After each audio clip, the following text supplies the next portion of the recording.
There are actually more people than you think that actually regret their divorce. I guess it really depends on who you ask. Like, if you don't get it together, I'm gonna divorce you. If you are not serious about getting a divorce, what's good, y'all? Tasha here, or welcome back to the channel. So I talk a lot about separation and reconciling your marriage, but in today's video, I actually want to talk about divorce. Let's face it, 50% of people in this world get divorced. Now, I'm not saying that your marriage is going to be one of the 50%, but it's a possibility. We see it every day. You might even know someone that has gotten a divorce. So in today's video, I want to kind of talk about the biggest regret that you might face or others might face when getting a divorce. There are actually more people than you think that actually regret their divorce than that are happy about their divorce. I guess it really depends on who you ask, because there are some people that are probably happy that they got divorced, but then there are some people who really didn't want the divorce, but they went through with the divorce because maybe their spouse wanted the divorce. When we have issues in our marriage that we feel like it's too big to try to get over, our first thought is going to be, we need to get a divorce. When we want our spouse to change or act right, we will actually throw out that word a lot. And the one thing that I absolutely hate is I hate when people get into an argument and the first word that they actually think of is divorce. Like, if you don't get it together, I'm gonna divorce you. Or because maybe things aren't going right in the marriage right now, you're just like, you know what, maybe we should think about a divorce. If you are not serious about getting a divorce, that word should not be thrown around in your marriage.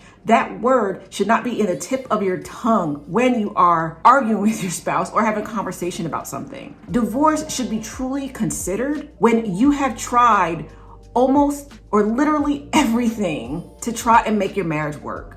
So whether you initiated the divorce or maybe your spouse initiated the divorce, when you look back on your marriage, you may actually feel a little regret. I am so sorry if you guys hear the squeaking. It's the chair I'm sitting in. But some of you actually may feel like you should have made a different decision or even a better decision before you actually went through with your divorce. But when you regret, in my opinion, regret has its upside and its downside. The downside is fearing that regret. A lot of times what we'll end up doing is we'll play the what if game. And when we're going through any type of situation, we were like, well, what if this happens? Well, what if this happens? What if this happens? Oh my God, what if this happens? And what we end up doing is we end up paralyzing ourselves to the point that we don't make a decision at all. And if you feel like that your marriage, there's no way you can fix your marriage and you're thinking about divorce right now, don't allow yourself to be paralyzed with the what if game. You can end up staying in a marriage too long just because you will fear regretting your decision. And you keep asking yourself, well, what will happen if I leave? But the upside to regret is you learn from that decision that you made. A lot of people want to go through life and say, I don't want to have any regrets. And believe me, I used to say the same thing. I used to say, I want to always make the right decision because I don't want to have any regrets in life. Let me tell you guys what I found in my 40 years of life. I have found that if you don't have anything that you regret, you haven't lived. I truly believe that if you haven't made any mistakes in life, that if you haven't made the wrong decisions in your opinion, and if you haven't said, ugh, like you look back on a certain situation and you don't have a cringe look, or you're just like, oh my God, I cannot believe I did that. And maybe you regret that decision that you made, you haven't lived. Now, some decisions, of course, is common sense, but we're human. We all make mistakes. It's okay to make a mistake. So within marriage, the reason why some of us end up feeling regret is because we feel like there was more we should have done. We didn't do enough. We might feel like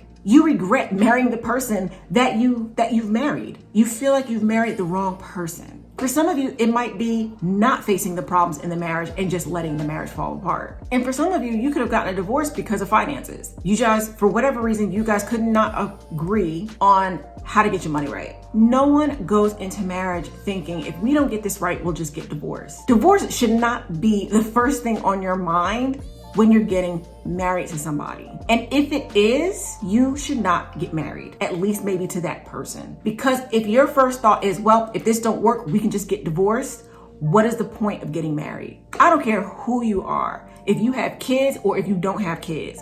Divorce is draining and it's not fun. Me and my ex-husband agreed on everything when we got divorced. Technically, our divorce was not hard. But just going through the process and the emotional process of knowing your marriage is coming to an end is hard. Divorce is a total rework of your life. Divorce is a total rework of your plans that you might have had. And for me, I actually don't regret my divorce because I learned a lot just from being married so young and going through a divorce. I got married to my ex-husband when I was 19 years old. I was young and I was so immature. And sometimes I do think that if I was a little bit older, would we have possibly been able to make things work? But I think because of both of our ages and the fact that we didn't know what we were doing. I mean, nobody knows what they're doing when they get married, but at 19, have you really lived life? Have you really lived long enough to really be able to make a marriage work? Now, I know there are people out there that got married young. They worked through all their differences and they were able to have a successful marriage. But I think, and this is just my personal opinion, I just think nowadays it's a lot harder for people to get married young and keep the marriage going. Because at 19, well, I know for me, at 19, I didn't even know what I wanted to do with my life. I was in the military, but really that's all I had. That was it. But for me, I know myself. So even if I didn't get divorced when we did, I know we would have gotten divorced later down the road because it took me a while to learn how to compromise. I didn't like the idea of compromise. I wanted to do what Tasha wanted to do, and I didn't want anybody telling me I couldn't do it. And that's why I just think anybody between the ages of 18 and 25 really need to think about life before they decide to get married. Marriage is easy, but marriage is also difficult. And the only parts of marriage being difficult is the fact that now both of you are in the same house and everybody had their routine when they were living single. Or even if you've been with your partner for some years, you still had a routine if you guys were living apart. But when you're living together with somebody, sometimes it's difficult to try to work around your habits and try to work around the life that you had while you were single. That's what makes it difficult, the compromise and having to change your habits. But other than that, if you can keep your relationship or your marriage the way it was when you guys were just dating, marriage really is not that hard when you look at it. And when you get married young, you have to be able to go through the heartache and the time that it actually takes to grow within your marriage. I got married the second time when I was 25, and I had to learn to grow in my marriage. And I think it was growing pains for both me and my husband. We were both young. We were both in our 20s. And for me, I learned a lot from my last marriage. A lot of the issues that I had in my last marriage, I brought it into my current marriage in the start. And so for me and my husband, like, I had to find a way to better communicate. And then I had to find a way for us to be able to communicate with each other. See, sometimes the issue is we don't even know how to communicate with ourselves. And I didn't. I was one of those people that bottled everything up inside until it got to a boiling point, and then I couldn't hold anything in anymore. That is not good and it's not healthy. And if you are going through a divorce, I will tell you, in my opinion, do not rush to get into another relationship. Because when people are married 2, 3, 4, 5 times, the common denominator in all of those relationships are you. And you cannot blame your ex-spouses for everything. You have to figure out, why didn't your relationship work? What could you have done differently? This is something that I wish I would have done the work before getting married for the second time. Because if I would have done the work before me and my husband got married, our first couple of years, which is supposed to be the happy years in relationships, our first couple of years wouldn't have been so hard. We almost didn't make it to 7 years. And the reason why I say the 7 years is because, I'll link my video somewhere around here, but most couples, when they get to the 7 years, they get that 7-year itch. The 7-year itch is usually when people realize they're unhappy in their relationship. And that's when most relationships actually fail, or marriages. It's usually about the 7-year part. And that's why I say me and my husband almost didn't even make it to the 7-year itch. We almost didn't make it there. We were having so many problems. I don't really blame myself. There is a lot that I feel like I could have done before getting married to my husband. So if you guys are having issues in your relationship as well, and maybe you don't want to get divorced, and you don't even want to get to this point, you need to work on your marriage, whether it's good or whether it's bad. See, a lot of times everybody want to work on the marriage when the marriage is bad.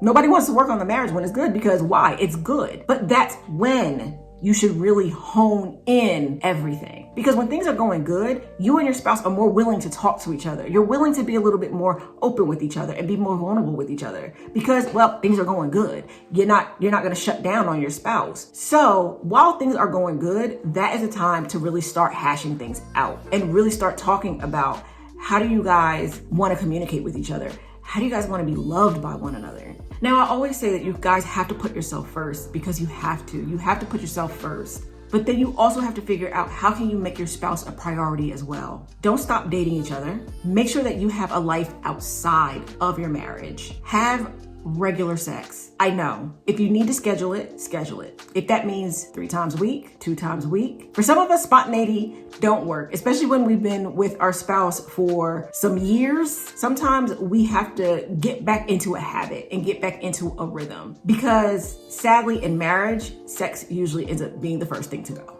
Finances is an important part of life and it's an important part of our marriage. And we have to stop being afraid talking about finances. I don't even know why talking about finances is a taboo subject. Talking about finances actually helps other people. That's why there's so many finance YouTubers out there. But finance is even more important when it comes to marriage because we need money to live. And when you're with someone else, you have to learn how to spend together. If you're someone that's into sneakers, you may not be able to buy those Jordans that you want to buy. You got to make sure there's food on the table, or you got to pay the mortgage for the month. You have to make adjustments, and both of you need to talk about that. And if you listen to nothing that I say, I will tell you, effective communication is the one thing that I think everybody needs to work on day to day, not just in our marriage, but all of our relationships. So I hope this video helped you guys. I hope it brought you value. And remember, love yourself, adore yourself, and always be yourself. Thank you. And I hope I get to see you guys in my next video.